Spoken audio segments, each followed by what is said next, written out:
Hi hello friends, అందరికీ good morning. అందరు బాగున్నారా? నా పేరు దేవి ప్రియ. ఈరోజు అసలు నేను తెలియదు కదా మీకు ఎవరికి.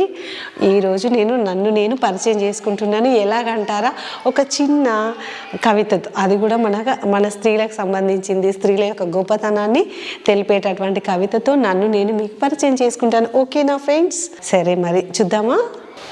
వినీల ఆకాశంలో విహరించేది మహిళ, అగాధాల అంతులు చూసేది మహిళ, ఆప్యాయతానురాగాలను పంచేది మహిళ, అవసరమైతే మరణం మృదంగాన్ని మోగించేది మహిళ, అలాగే మనసును మైమర్పించేది మహిళ, మానవ మనుగడ కోసం తనువును చీల్చుకొని ఊపిరి పోసేది మహిళ, అంబరాన్ని చుంబించి మాగాన్ని పండించి రణరంగాన్ని జయించి రాజ్యాలేలి సంసార సాగరాన్ని సామాజిక రంగ ప్రవేశం చేసే సహనశీలి మహిళ, ఈ అవనిపై అనంతమైన పాత్రలు పోషించే ఆది పరాశక్తి మహిళ, అనువనువు త్యాగమే కదా మహిళ తనువు.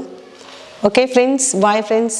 బాగుందనుకుంటాను. ఇది మన మహిళల యొక్క గొప్పతనాన్ని తెలిపేటటువంటి చిన్న నా కవిత. Thank you, bye bye.